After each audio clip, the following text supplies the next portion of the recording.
A married woman. A stepmother. But somehow, late one summer afternoon, I found myself in the living room with my stepson, his hand brushing mine, after weeks of quiet, dangerous conversations.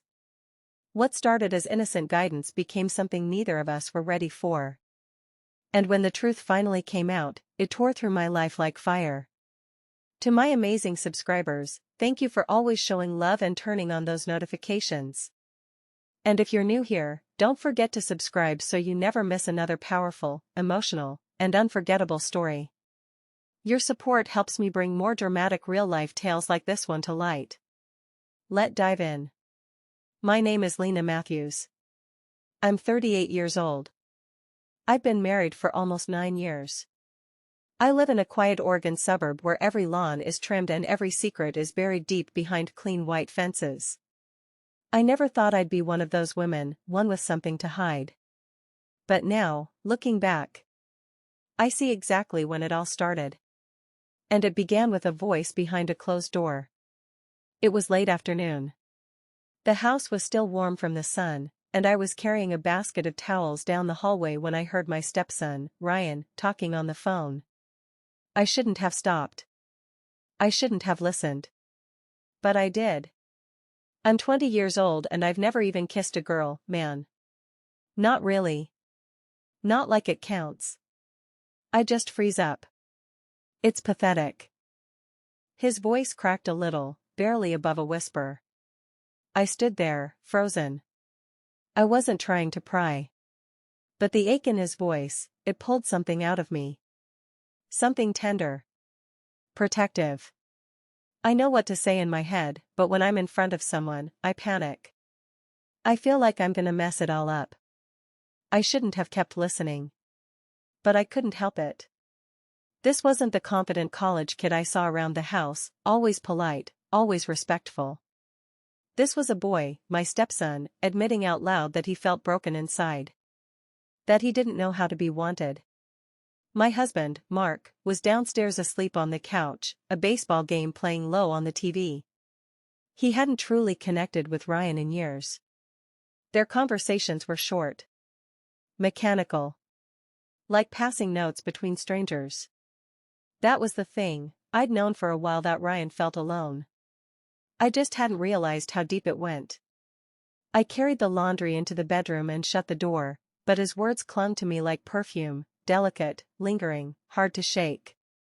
That night, at dinner, Ryan barely made eye contact with me.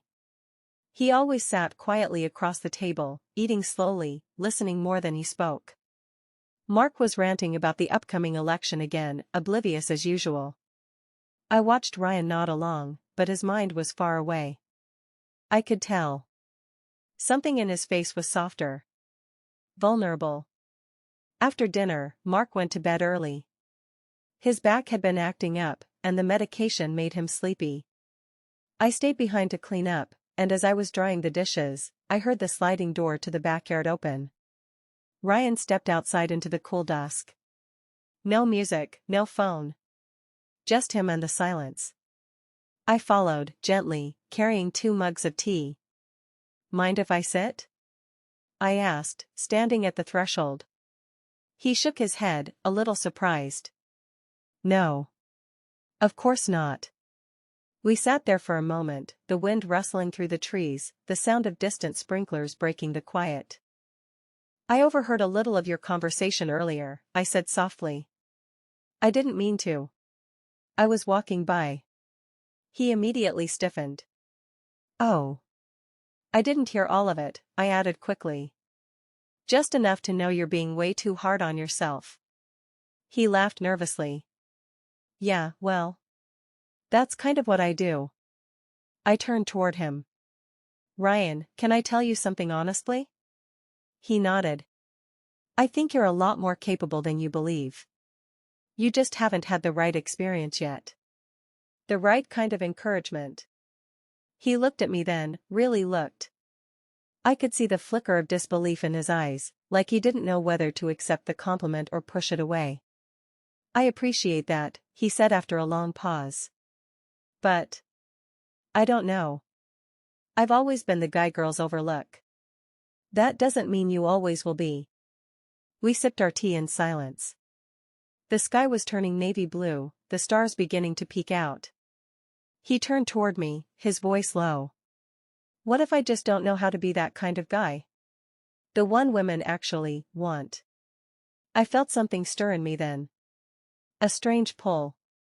A memory of my own youth, my own insecurities, the nights I cried myself to sleep because I didn't feel pretty enough, interesting enough, wanted enough. You'd be surprised how many women don't want the confident guy, I said, meeting his eyes. They want someone real. Someone who listens. Someone kind. Ryan nodded, his expression thoughtful. Then, quietly, he said, sometimes I wish someone could just show me. Teach me. Like, what makes a woman feel close to someone? His words hung in the air like a match, struck but not yet burning. I don't know what possessed me to respond the way I did. Maybe it was the tea, the quiet, the way his eyes softened when he looked at me. Or maybe it was the part of me that felt forgotten in my marriage, dulled by routine, taken for granted. Maybe I can help you, I said. He turned to me, surprised. Help me how? I don't mean anything weird, I rushed to say. I just mean, with your confidence. How you talk to women. What you say. What you do. Sometimes practice makes all the difference. He gave a shy smile. Like, practice with you? I smiled back. Something like that. If it helps. It was innocent. At least, that's what I told myself. But the truth is, in that moment, beneath the Oregon sky, next to my stepson, I felt something I hadn't felt in a long time. Seen. Wanted. And terribly alive. I stood up shortly after, the night air suddenly feeling too thick. Good night, Ryan, I said, keeping my voice steady. Good night, Lena. As I closed the door behind me, my hand lingered on the doorknob, my heart racing. I told myself I was just helping him. But deep down, I already knew. This was how it starts. There's a fine line between guidance and temptation. At first, I truly believed I was just helping Ryan grow into himself. Giving him what he lacked, a woman's honest insight, a little direction. I wasn't planning anything. Not really. But life rarely asks for permission before slipping into dangerous territory. It began with small moments. One morning while Mark was already at work, Ryan came into the kitchen shirtless, rubbing sleep from his eyes. I noticed the line of his shoulders, the way he was starting to fill out. He was no longer the shy teenager I met 5 years ago when Mark and I married. He was becoming a man. Coffee? I offered, trying to shake the thought from my head. He nodded, a sleepy grin spreading across his face. Only if it comes with advice. I smiled back. That's always on the menu. And so we talked. Every day. It became a ritual. In the mornings before he left for campus, or late in the afternoons when Mark was still at work or passed out in front of the TV.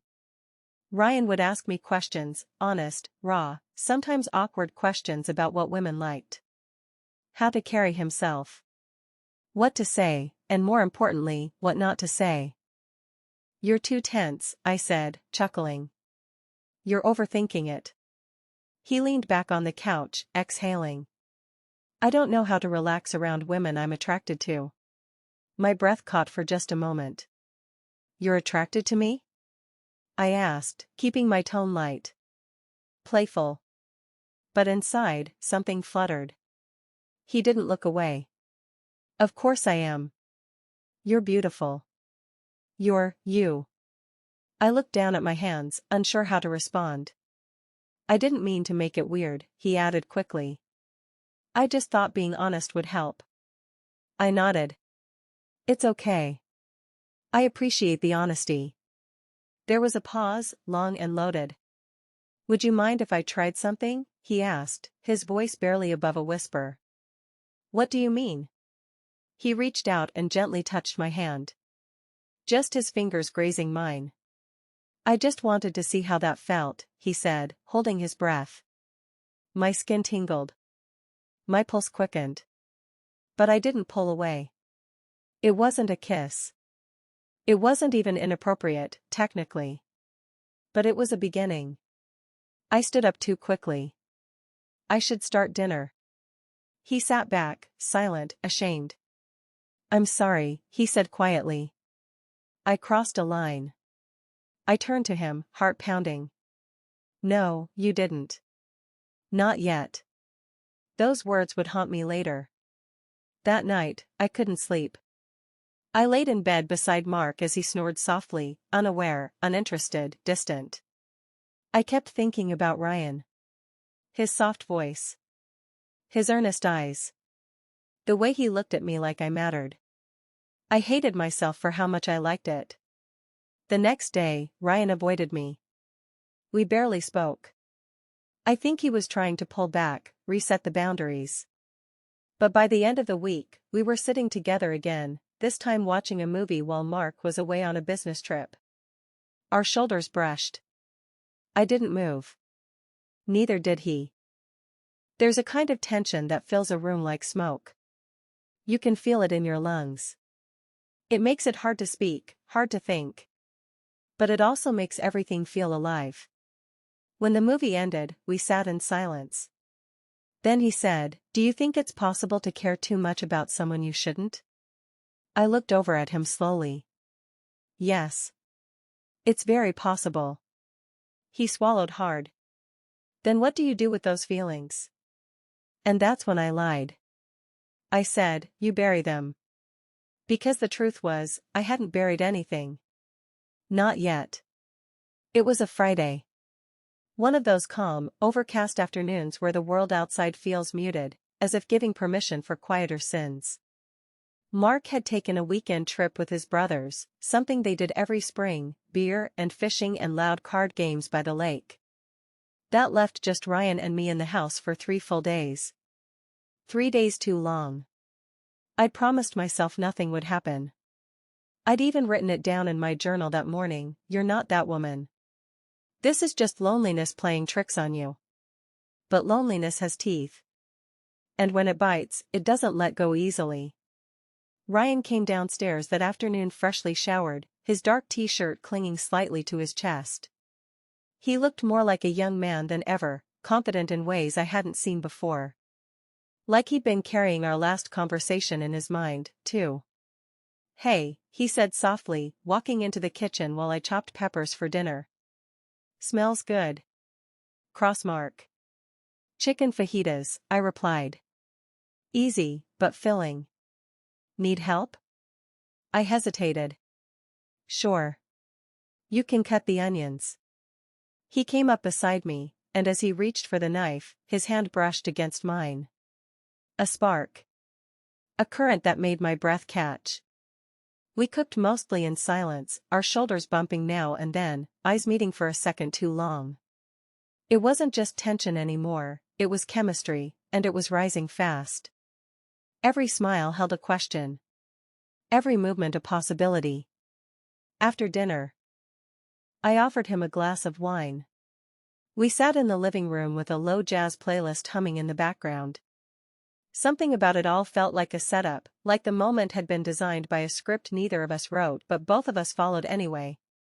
"I keep thinking about what you said," he murmured after a while, swirling the wine in his glass. "About burying feelings." I didn't answer right away. "They're harder to bury when the person lives across the hall," he added. I met his eyes. "You think it's just you feeling this?" He blinked. "Isn't it?" I shook my head slowly. "No." The silence between us thickened. Words failed, but our bodies already knew the conversation. He leaned forward first, cautious, unsure. I didn't stop him. When his lips touched mine, the world slowed. It was wrong. But it felt like warmth after years of cold. His kiss was soft, searching. Not aggressive. Not demanding. Just real. I let him kiss me. I kissed him back. It didn't stay innocent. I told myself I'd stop him after a minute. I didn't. I told myself it wouldn't go beyond touching. It did. Somewhere between the living room and the hallway, clothing came undone. My hand on his cheek. His voice whispering my name like a secret he'd waited years to tell. We didn't make it to his room. It happened in the quiet of the hallway, against the wall. Breathless. Tender. Terrifying. After, I stood there, heart racing, the sound of the house creaking around us. Ryan looked stunned, half in awe, half in fear. I didn't mean for this to happen, he said. I know, I whispered, straightening my shirt. Neither did I. He stepped closer. Do you regret it? I couldn't lie. No. But I knew we'd crossed something sacred. I'd broken vows, not just to Mark, but to myself. The woman who used to be strong, centered, careful, she was nowhere in that hallway. All that remained was a woman who missed being touched, seen, needed. We went to our separate rooms that night. No more words. Just silence loud enough to echo through the walls. I laid awake for hours. My thoughts a storm of guilt and craving. I wanted to erase it and relive it all at once. I wanted to pretend it hadn't happened, and also, to feel it again. The next morning, I made coffee and sat at the kitchen table like everything was normal. When Ryan walked in, he looked like he hadn't slept either. Morning, I said softly. Morning. We didn't speak of it. We didn't have to. But that unspoken agreement, that fragile denial, would only last so long. Because once a door opens, it's hard to keep it closed. And something told me, that door was about to swing wide open. Mark came home on Sunday afternoon, sunburned and smelling like beer and lake water.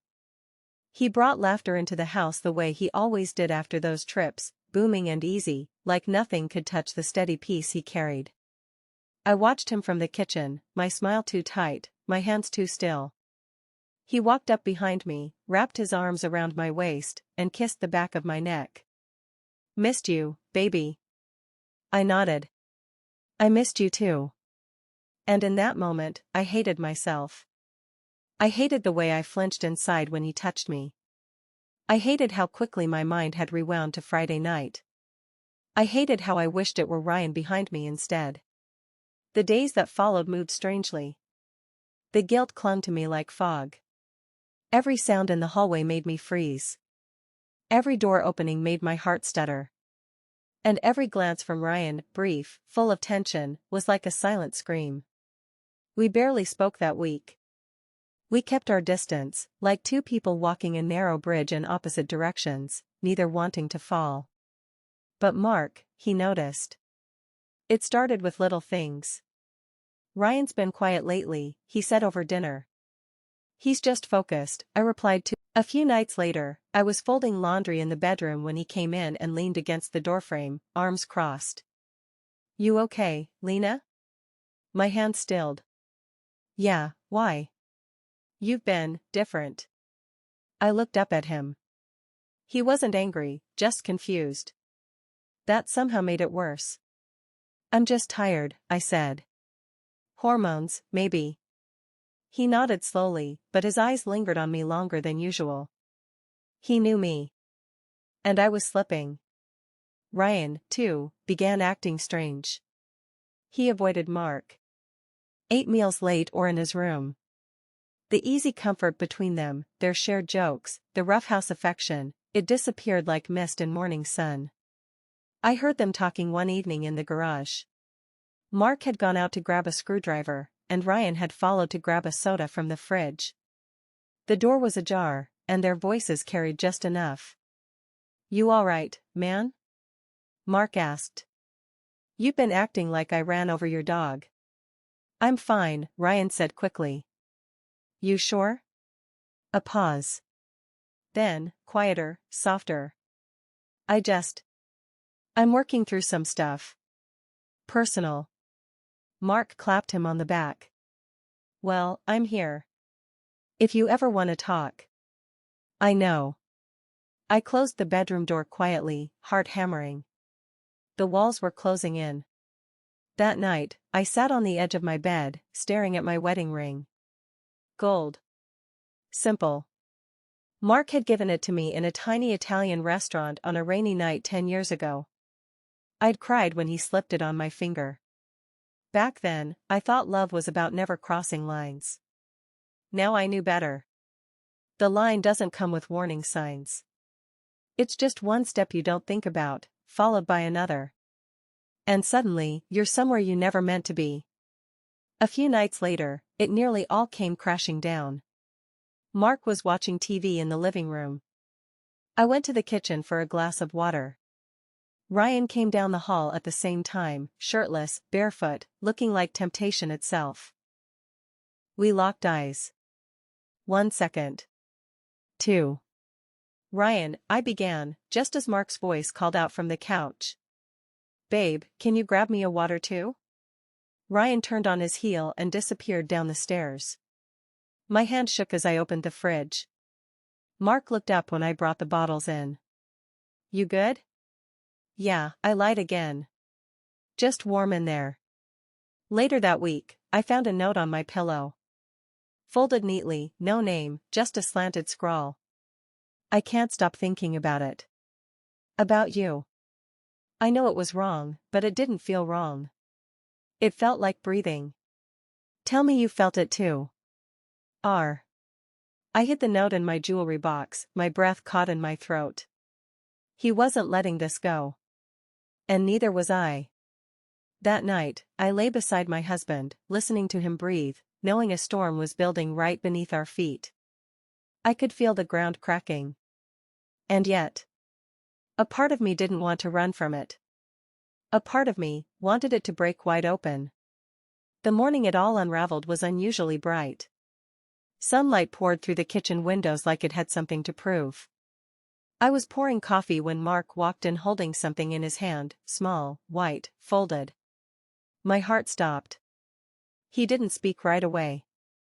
He placed the note gently on the table, like he didn't want to bruise it. I recognized it instantly. Ryan's handwriting. The note I thought I had hidden in my jewelry box. Found this when I was looking for your earrings, Mark said, his voice calm, too calm. You left them on the bathroom sink. I didn't move. I couldn't. He sat down slowly, never taking his eyes off me. You want to tell me what the hell this is, Lena? My mouth opened, but no words came. Mark waited. Then he read it aloud. I can't stop thinking about it. About you. I know it was wrong, but it didn't feel wrong. It felt like breathing. Tell me you felt it too. R. The silence that followed was violent. You felt it too, he asked, his voice cracking like dry wood. Did you? I looked at the man I'd loved for years. The man who'd brought me into his son's life. The man who had trusted me enough to leave his child in my care, and my heart ached in places I didn't know existed. I didn't plan it, I whispered. Did you feel it too? He asked again, louder. I nodded. He stood, walked to the sink, and gripped the edge like it was the only thing holding him up. His shoulders trembled. When? He asked, facing the window. I swallowed. The weekend you were away. He laughed once, sharp and joyless. Jesus. I didn't mean for it to happen. I swear, Mark. I was lonely. I was lost.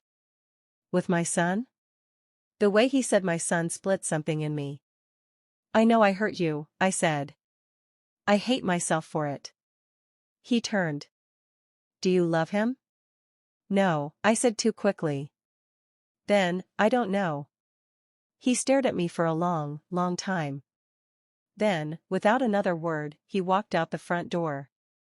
When I heard the engine start, I crumbled to the kitchen floor. 1 week later. Ryan left the house 2 days after the truth came out. No goodbye. No explanation. Just a suitcase and the slam of the door. Mark didn't stop him. Neither did I. I don't know where he went.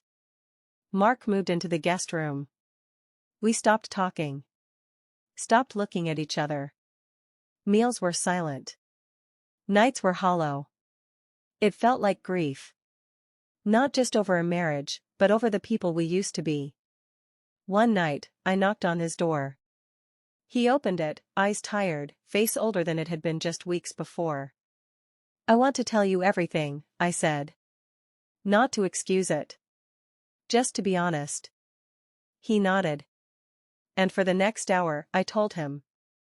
About the quiet dinners. The gentle touches. The nights I spent convincing myself I was still the woman he married. And how I'd failed. When I finished, he just looked at me. "I don't know if I can forgive this," he said. "But I believe you're sorry." Tears welled in my eyes. "I am." He stepped aside and let me sit on the edge of the bed. We didn't touch. We didn't speak. But for the first time in days, we existed in the same space without breaking. That was the beginning of the end, or maybe the beginning of something else. 6 months later. We tried therapy. We tried space. But some wounds don't heal. They scar. They remind. Mark filed for divorce that December. It was quiet. No fights. No yelling. Just signatures and silence. Ryan never came home. Last I heard, he'd enrolled at a community college in Arizona. I sent him a letter. He never replied. I live alone now, in a small house just outside of Denver. I work at a bookstore. I make tea in the evenings and sit by the window with old journals and bad memories. I still wear my wedding ring on a chain around my neck. Not because I expect to be that woman again. But because I want to remember the one I was, before I forgot myself. Infidelity isn't always loud. Sometimes it creeps in as kindness, disguised as connection. It doesn't always start with desire. Sometimes, it begins with loneliness, with a need to be seen. And once you cross the line, there's no returning to the person you were. Only the one you're left with. To my subscribers. Thank you for walking through this emotional, dramatic journey with me. If you found the story powerful, please hit the subscribe button, turn on notifications, and share this story with others. Your support helps me continue to bring real, deep, and raw stories like this to life. Until next time. Stay brave, stay human.